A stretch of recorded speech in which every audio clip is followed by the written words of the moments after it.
Anime News.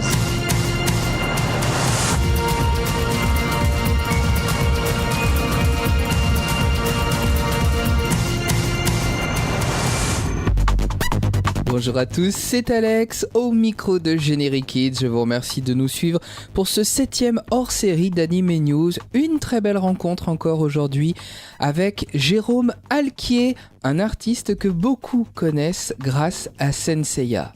Il y a quelques années, il nous avait fait rêver avec un teaser sur la partie Hades, alors que celle-ci n'existait encore même pas au Japon.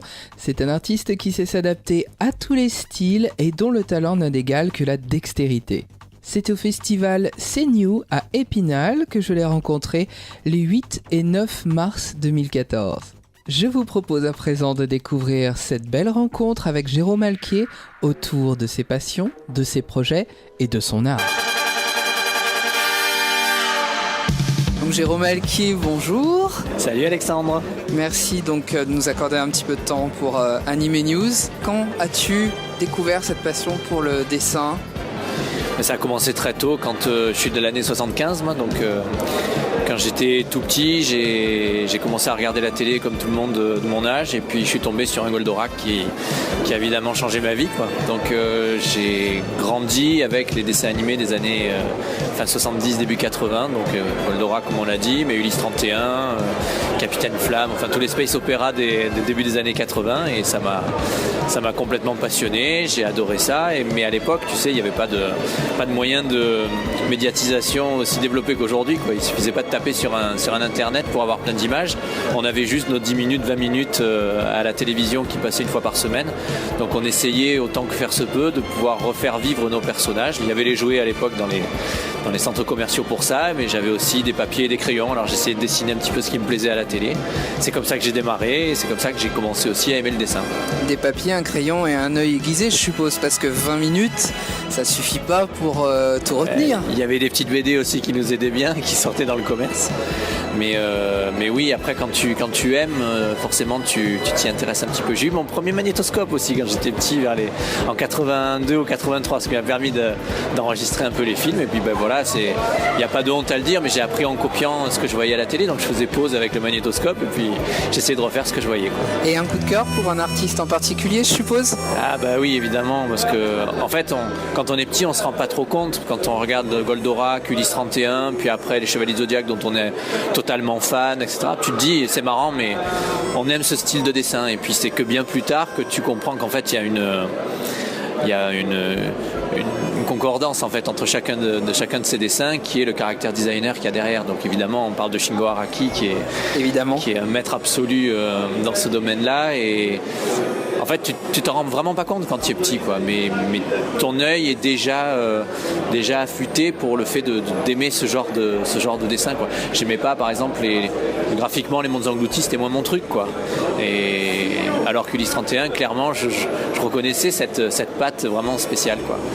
Et donc ça a été un prof de dessin pour moi, interposé par écran, mais c'est lui qui m'a, entre autres, mais qui m'a un peu appris à dessiner, quoi. Est-ce que tu te rends compte de l'impact que tu as eu pour les fans de Senseiya et finalement pour aussi quelque part... tu as réussi à transmettre cet engouement pour cette série. Moi, je me souviens d'un très vieux teaser que j'avais vu pour Senseiya Hades, qu'on espérait à l'époque. C'était il y a plus de 10 ans de ça, voire même plus.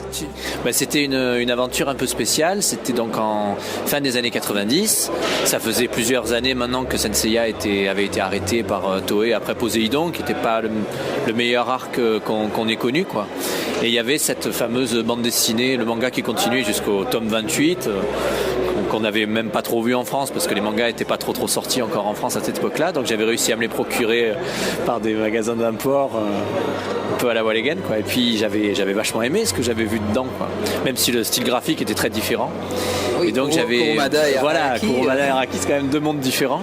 Et donc j'avais déjà fait des petits bouquins, des petits fan art books qui montraient un petit peu ce qu'aurait pu donner Hades, avec des dessins un petit peu plus arakiens que kurumadien, je sais pas si ça se dit, mais bon, on a compris ce qu'on veut dire. Et derrière, dans l'année 2000, on s'est lancé un petit défi avec plusieurs amis, qui était de réaliser un petit fan teaser de ce qu'aurait pu être la série Hades si elle avait été adaptée. Pour ça, on avait utilisé un des dramas du CD de musique de Yokoyama qui était sorti en 91. Qui était l'adieu au Chevalier d'Or, en fait, c'est devant le mur des lamentations. Donc on avait fait cette petite scène-là. Et puis une petite scène aussi où Pandora rencontre Iki et remet le collier à Shun. Et puis le générique, alors c'est pas vraiment animé, quoi, hein, c'est des travelling, des choses comme ça, des simili-animations, comme tu dirais du Flash aujourd'hui. Mais voilà, on avait eu au moins le mérite de le faire. Et puis on était arrivé en 2001 avec l'idée de montrer ça comme un petit un fan teaser pour les quelques fans de Senseiya. Et en fait, ça a pris des dimensions énormes parce que quelques jours avant la diffusion, l'organisateur de Cartoonist qui nous accueillait gentiment pour la diffusion avait fait parler du truc et ça avait fait un petit peu le tour des réseaux senseiyesques et on s'est retrouvé le jour de la diffusion avec une salle de cinéma de 3000 personnes archi comble, prêt à regarder ce que c'était, prêt à se demander si c'était pas la suite qui sortait et tout. Donc ça nous a un peu dépassé, mais c'était génial parce que ça nous a permis comme ça d'aller à la rencontre du public, d'être un peu comment dire, une sorte de porte-drapeau du fanatisme des Français au moins, et puis même après dans des autres pays, parce que ça a été diffusé un petit peu sur le net, mais une sorte de porte-drapeau des fans qui existaient encore bien de Senseiya, quoi. La série, elle était loin d'être morte, même si ça faisait 10 ans qu'elle avait été arrêtée. Dans notre cœur, elle est toujours très très vivace, et donc je pense que ça a dû aider de se rendre compte, avec l'engouement qu'il y a eu pour ce fan teaser, que voilà, la passion était encore là, quoi. Et le temps vous a donné raison, puisqu'on a fini par avoir cette partie réalisée au Japon. Dès l'année suivante, ouais, c'était en novembre 2001, on a eu la chance d'avoir dans la salle de cinéma où on projetait Shingo Araki juste devant, là, qui a regardé ça avec beaucoup d'attention et beaucoup de gentillesse aussi, comme on le connaissait. Et puis moins d'un an après, c'était signé chez Toei. Alors il y a plein de gens qui ont essayé de faire des liens logiques entre les deux. Moi, je pense que si on peut se contenter en se disant que ça a vraiment montré que les fans étaient encore très très forts derrière Senseiya, je pense que ce sera déjà très bien. Tu conserves quel souvenir de Shingo Araki ? J'ai fait 2 rencontres en fait avec Araki. La première, c'était en 95 à Cartoonist Toulon. À cette époque-là, j'étais plus trop Senseiya, j'étais beaucoup plus dans les dessins de Tsukasa Ojo, par exemple, de City Hunter ou des choses comme ça. Et en fait, le fait de l'avoir rencontré, de lui avoir serré la main et tout, j'ai eu envie de refaire plein de trucs sur Senseiya. Je me suis remis à dessiner de Senseiya. C'est là que j'ai fait les fameux bouquins dont je te parlais tout à l'heure. Donc ça a été vraiment un super souvenir. Et en 2001, là, c'était l'apothéose, quoi. Le gars qui venait, c'était notre maître absolu. Il venait, il a regardé tout ce qu'on avait fait. Il a eu des mots super gentils, super adorables. Donc c'est sûr que les rencontres qu'on a pu faire avec lui, c'était des moments vraiment mémorables, quoi. Mais tu peux pas oublier un truc comme ça, quoi. Surtout quand tu es... Voilà, je sais pas, je suppose que tu es un fan toi aussi, tu as quelqu'un que tu admires énormément, que ce soit dans le journalisme ou dans l'animation ou n'importe quoi, et quand tu as la chance de pouvoir le rencontrer, c'est lui qui t'a tout appris, même s'il n'en sait rien, mais c'est lui qui t'a quand même tout appris. C'est un moment magique, quoi. Tu peux pas oublier ça, c'est pas possible. J'aimerais, pour terminer, évoquer ton projet. Si tu peux nous parler un petit peu de la bande dessinée que tu as dite. Donc j'ai plein d'activités différentes, quoi. J'ai pas la chance de faire partie des artistes qui peuvent ne vivre que d'une seule activité. Donc j'essaie d'élargir mon éventail, quoi. Donc je fais de la bande dessinée au format franco-belge, même si le dessin est quand même très axé manga ou au moins japonisant. Inspiré. Voilà. Et donc ça s'appelle Surnaturel aux éditions Delcourt. Il y a 4 tomes qui sont sortis pour le moment. Puis après, je fais plein de tableaux aussi, ethniques, choses comme ça, des femmes, des silhouettes de femmes, beaucoup de monochrome. J'aime bien essayer de travailler un petit peu sur chaque teinte de couleur. Donc j'ai placé ça sous les éléments de la nature, ou bien sous même des éléments ethniques, donc asiatiques. Il y a toute une collection asiatique, une collection africaine et tout. Là, c'est pour des publics qui sont très très différents. C'est ça qui est assez rigolo, c'est quand je fais des expos comme ça à droite à gauche, dans les médiathèques c'est bien, c'est toute la famille qui est arrosée, parce que tu vois les enfants qui viennent regarder les tout petits dessins sympas, tu vois les parents qui disent « Ah, ça, ce dessin animé, je regardais ça quand j'étais petit, etc. » Et puis tu as vraiment encore la classe au-dessus qui vont plutôt vers les tableaux personnels dont je parlais tout à l'heure de la collection.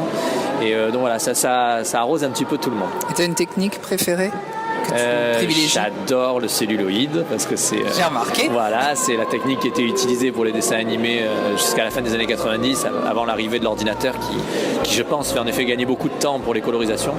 Mais voilà, ça donne un objet vraiment magnifique, et puis ça donne surtout l'unicité de l'objet, quoi. Quelque chose que tu as dans les mains, c'est une vraie œuvre d'art que malheureusement le numérique ne peut pas créer. De manière unique en tout cas. Et au grand désespoir de beaucoup de fans qui Et ne au peuvent plus grand acheter désespoir de de beaucoup de fans, absolument, exactement. Et donc c'est vrai que sur les anciennes séries, j'aime pas dire vieilles, je préfère dire anciennes séries. Les séries cultes on va dire aujourd'hui, voilà. Pour les séries cultes, j'aime mieux utiliser la technique qui était utilisée à l'époque, parce que c'est leur rendre aussi hommage. C'est un hommage. Voilà, exactement. Pour terminer, tu nous parles de ton site, on va citer l'adresse. Allez, l'adresse c'est jérôme-alquier.com tout simplement. Il y a pas mal de choses sur le site, je suis un peu plus actif sur le Facebook parce que voilà, il faut se mettre au goût du jour. Oui. Et voilà, j'aime bien sur les Facebook, j'aime beaucoup, déjà on peut garder le contact avec tous les gens que tu peux croiser dans les festivals, et ils sont nombreux. Et puis derrière, j'aime bien aussi montrer tu as dû en voir, des work in progress de certains dessins. Exactement. Avec les techniques différentes utilisées. Et c'est sympa aussi de pouvoir faire partager les différentes étapes d'un dessin. C'est vrai qu'on a tendance à balancer l'image finale en disant voilà le beau dessin qu'on a fait, on aime, on n'aime pas, etc. Mais voir finalement toutes les étapes qui amènent jusqu'à ça, ça donne aussi plus de richesse et ça donne aussi mieux la notion du temps qui est nécessaire pour arriver jusqu'à ça, quoi. Voilà. Merci beaucoup Jérôme Alquier. Merci Alexandre. Bonne continuation. Merci. Et puis à bientôt. Ciao, ciao. Un grand merci à Jérôme Alquier pour sa gentillesse et sa disponibilité. Je vous rappelle que sa bande dessinée Surnaturel compte déjà 4 tomes aux éditions Delcourt à découvrir de toute urgence, ainsi que tous ses travaux, ses illustrations, ses cellos à découvrir sur son site jérôme-alquier.com et également sur sa page Facebook. C'est déjà la fin de ce 7e hors-série d'Anime News. Merci à vous de nous avoir suivis. Les programmes continuent sur Generic Kids. Le replay vidéo sera bientôt disponible. Alors, n'hésitez pas à le visionner sur Dailymotion, sur generikids.fr ainsi que sur YouTube. Il est temps pour moi de vous souhaiter une bonne semaine. Vous êtes à l'écoute de Generic Kids, vous êtes bien, alors restez-y.